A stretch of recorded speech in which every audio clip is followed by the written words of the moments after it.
Presidente Lula da Silva, bem-vindo ao Telejornal. O presidente Jair Bolsonaro substituiu agora o ministro da Defesa e os comandantes dos três ramos das Forças Armadas do Brasil. Como é que acha que os militares vão reagir a esta situação?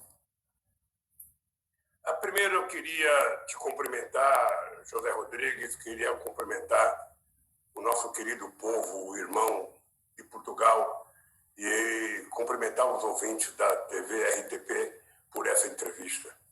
Bem, eu acredito que as mudanças que o presidente Bolsonaro fez, elas são mudanças normais. O presidente teve um desentendimento com o ministro da Defesa, resolveu trocar o ministro da Defesa, os comandantes das Forças Armadas resolveram pedir demissão, antecipar a demissão, e o presidente escolheu os outros três ministros, os outros três comandantes, que eram os primeiros da fila. Até aí é uma substituição correta.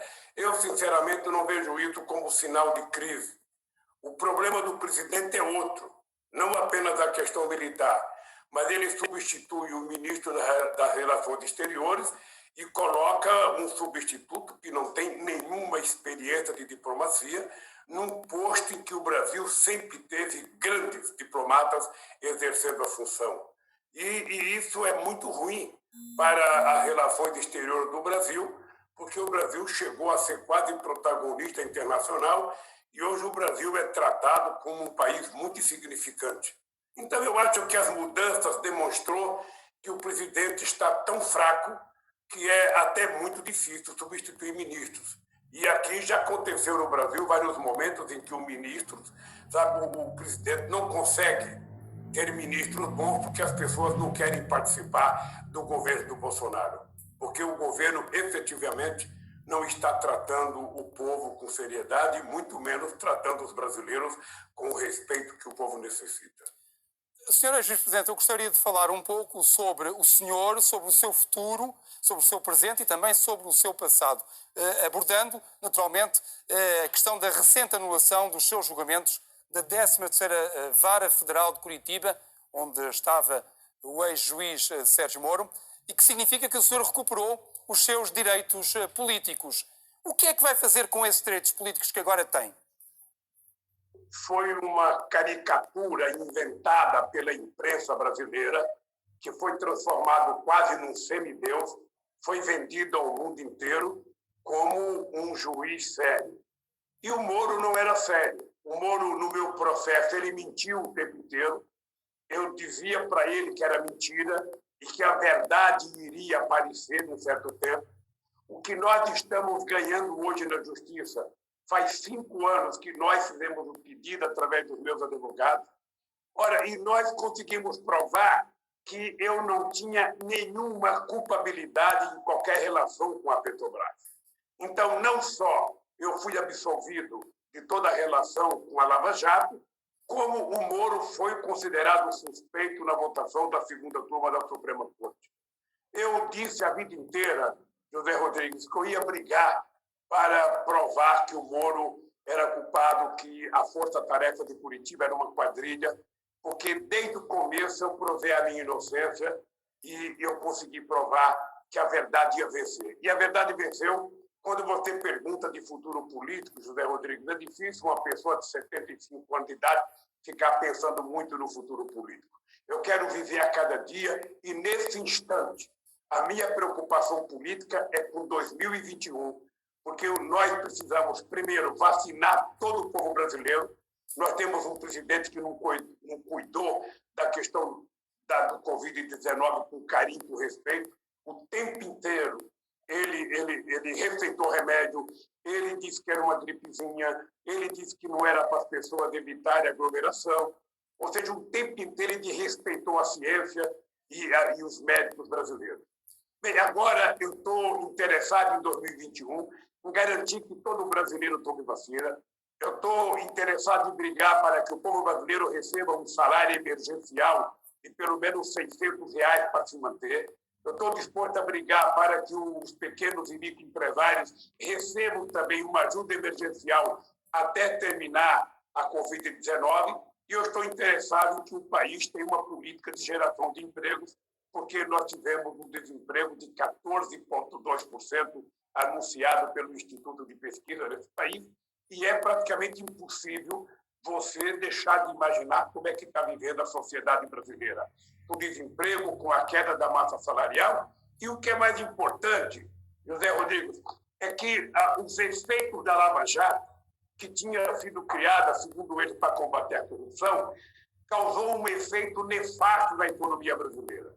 O prejuízo na arrecadação, o prejuízo que o Brasil teve nos seus investimentos, chegou a 172 bilhões. Foram 4 milhões e 400 mil pessoas desempregadas por conta de uma loucura, porque você poderia combater a corrupção, você poderia prender o empresário, mas você não precisaria quebrar a empresa. E aqui eles fizeram exatamente o contrário, prenderam as empresas e não tem empresário preso. Os delatores confessaram o crime, receberam metade do que roubaram, estão todos vivendo uma vida de nababo, e o povo brasileiro, que não teve nada com nada, perdeu o emprego e tem muita gente desempregada no país. Então, 2021, essa é a minha meta, restabelecer a credibilidade do Brasil interna e externa e fazer com que o povo possa tomar café, almoçar e jantar todo dia nesse país. O senhor, ex-presidente, não quer falar sobre se vai candidatar-se ou não, mas parece estar um pouco em campanha eleitoral. A minha pergunta é não é se vai candidatar, mas se admite essa possibilidade. Veja, se eu admitir, a manchete do jornal é o seguinte: Lula admite ser candidato a presidente da República. Deixa eu te dizer uma coisa que eu tenho dito no Brasil, José Rodrigues. Necessariamente eu não preciso ser candidato a presidente da República. Obviamente que eu não vou dizer que não sou e não vou dizer que sou.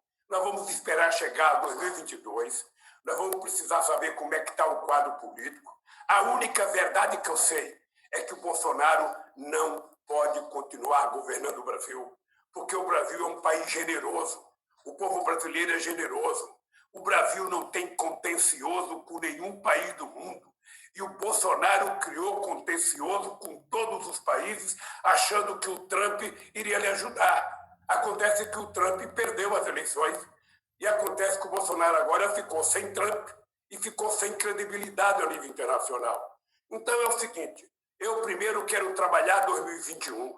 O Brasil precisa ser mais, importante do que qualquer candidatura. Quando a gente começar a resolver o problema do Covid-19, do emprego, do salário e da renda, aí vamos discutir 2022. Se for necessário, eu posso te dizer, que o Biden é mais velho do que eu. Ou seja, quando eu for candidato, eu vou ter um ano a menos do que ele.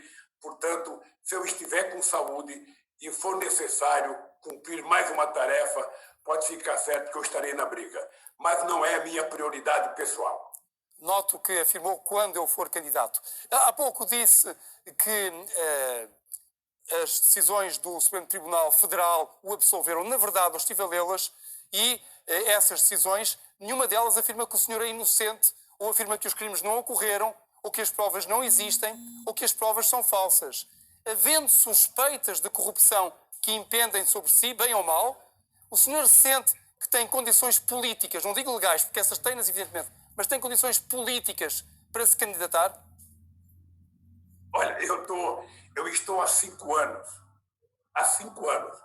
Eu estou desafiando juiz, estou desafiando procuradores, delegados de polícia, empresários, amigos e inimigos, a mostrar uma única prova de delito meu na administração do Brasil.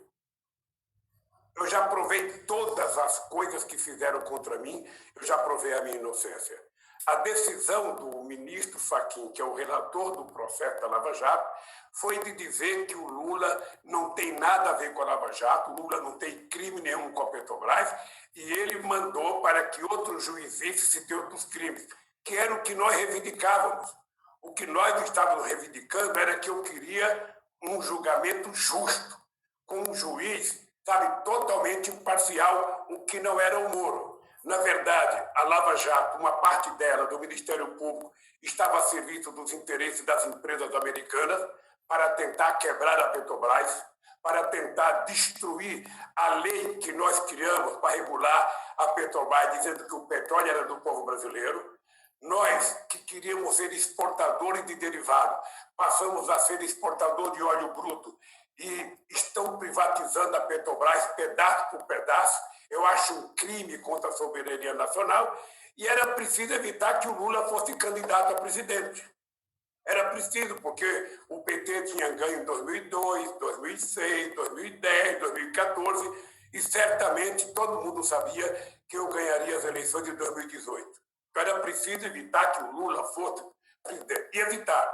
Agora, eles outra vez estão querendo evitar que eu seja candidato. Ou seja, pela decisão da Suprema Corte, tá? Pela decisão da Suprema Corte, eu estou livre e eu posso ser candidato e ainda estou na disputa para provar, desafiando quem quer provar alguma culpa minha, porque a minha inocência já está provada. Eu conquistei o direito de andar de cabeça erguida nesse país, um direito que eu conquistei, sabe, com a sabedoria de uma mulher analfabeta, que era minha mãe. E, portanto, eu estou andando de cabeça erguida mais do que o Moro. Eu tenho certeza que o Moro não dorme com o sono tranquilo que eu durmo. Eu tenho certeza que os procuradores que me acusaram não dormem com a cabeça tranquila como eu durmo. Então, José Rodrigues, eu só estou esperando poder voltar a Portugal para dar um abraço no meu amigo Antônio Costa, para dar um abraço no presidente Marcelo Rebelo, para dar um abraço nos meus velhos amigos aí, desde o Gutierrez, que é o secretário-geral da ONU, ao Durão Barroso, ao Sócrates, ao Jorge Sampaio, sabe? Há muita gente que eu conheci e todas as vezes que eu fui a Portugal eu fui muito bem tratado por todos os ministros, por todos os presidentes, do Cavaco Silva, do Pedro Passos. Então eu tenho imensa saudade de ir a Portugal e poder dar um abraço em todos os companheiros que eu tenho em Portugal. O senhor ex-presidente faz muitas críticas ao ex-juiz Sérgio Moro. Acontece que não só Sérgio Moro não foi o único juiz a condená-lo em primeira instância, como outros 19 juízes das duas instâncias o condenaram ou confirmaram condenações contra si, nomeadamente os juízes do Supremo Tribunal de Justiça, do Supremo Tribunal Federal, do TRF4, o Tribunal Regional Federal da 4ª Região, e, em alguns casos, agravaram até as sentenças. Isto é, acharam que Sérgio Moro foi leniente em relação a si. Acha mesmo que estes 20 juízes estavam em conluio? Primeiro que não tem, eu não sei, Pedro, de onde você tirou 20 juízes. Eu fui julgado, todos os meus processos fora de Curitiba, eu fui absolvido. O processo criado pelos procuradores, dizendo que tinha uma quadrilha e que eu era o chefe da quadrilha, esse processo foi anulado em Brasília.